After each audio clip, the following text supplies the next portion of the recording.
बच्चों 2022 का पेपर है, ये परीक्षा अध्ययन का आप देख लीजिए। यहाँ पर मैं आपको आज इसमें जो एक्सट्रैक्ट दे रखे हैं वो समझा रही हूँ। जैसा कि हम क्लासरूम में कर चुके हैं, ये एक्सट्रैक्ट है। आपको जैसे ही यहाँ पर आपने पहली लाइन पढ़ी है, गांधी लिखा हुआ आगे, आप समझ जाएंगे कि इंडिगो चैप्टर का लिया गया है, इंडिगो चैप्टर से लिया गया एक्सट्रैक्ट। अब इसमें आप एक एक लाइन को अच्छे से पढ़िए, समझिए और उसके बाद उसके आंसर दीजिए। यहाँ पर पहला क्वेश्चन है, who came to meet Gandhi ji. सभी को पता है, जो क्लास अटेंड करते हैं उनको पता है कि 4 में से कौन सा ऑप्शन सही है। आप सब अच्छे से जानते हैं कौन मिला था गांधी जी से, राजकुमार शुक्ला। अगला, Gandhi ji had gone to the annual convention of Indian National Congress party. Congress का राष्ट्रीय अधिवेशन अटेंड करने के लिए गांधी जी कौन से सन में गए थे। अब यहाँ पर 17 भी दे रखा है और 16 भी दे रखा है, तो आप थोड़ा सा ध्यान से देखना। ये लिखा हुआ है यहाँ पर, है ना, 1916। तो इसका राइट आंसर क्या हो जाएगा, 1916। अगला है, where is Champaran situated. Champaran कहाँ पर स्थित है। फिर हम देखते हैं, पैसेज पर आ जाते हैं। यहाँ पर कहाँ दे रखा है, Gandhi ji had never heard of the place, it was in the foot hill of the towering Himalayas. ये दे रखा है पर, तो राइट आंसर क्या होगा, पहला वाला। अगला है, Gandhi ji had never heard of Champaran. True है या फॉल्स है।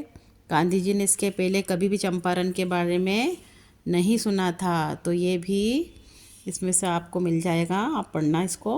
तो यहाँ पर इसका आएगा, सही बात है, गांधी जी ने नहीं सुना था।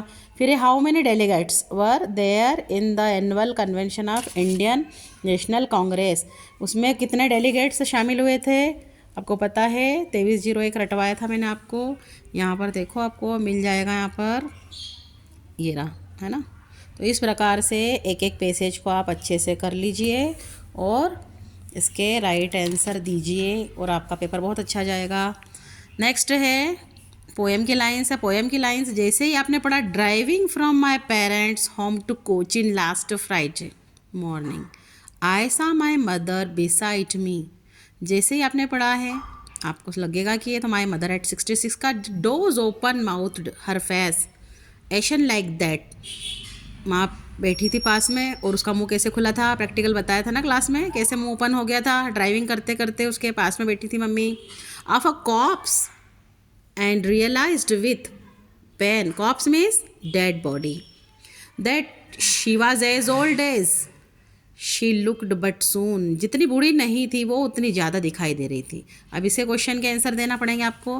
तो यहाँ पर which day is described in the above extract, कौन से डे गई थी वो, ये लिखा है यहाँ पे फ्राइडे, तो यहाँ पर आंसर लास्ट फ्राइडे कर देना। अगला है, who was sitting beside the speaker of the poem. कौन बोल रहा है, ये बात कौन बता रहा है, कौन बोल रहा है, her mother, her father, her brother या हर सिस्टर, किसके लिए बोल रही है वो ये बात। तो यहाँ पर क्या आएगा इसका आंसर, यहाँ पर उसकी मम्मी के लिए बोल रही है। यहाँ दिख रहा है ना आपको, माय मदर, क्लियरली दिख रहा है, पोएम का नाम है माय मदर, तो आप समझ जाना कि माय मदर। अगला, give the opposite of the word soon. Soon मतलब जल्दी, तो यहाँ पर दे रखा है इसी के नीचे कि सून का अपोजिट होता है लेट। तो इस प्रकार से ये वाला जो पोएम की लाइन्स हैं ये भी कवर हो गई हैं। नेक्स्ट है, नेक्स्ट एक्सट्रैक्ट क्या है, the chief astrologer placed his finger on his nose in wonder, a baby barely 10 days old open its lips in speech. Not only that, it also raises intelligent question. Incredible, rather like the bulletins issued by the War Office than facts.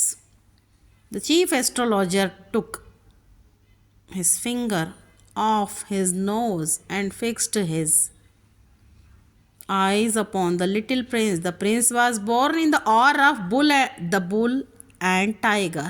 जैसे ही आपने tiger शब्द पढ़ा, आप समझ जाएंगे कि ये एक्सट्रैक्ट टाइगर किंग का है। उसके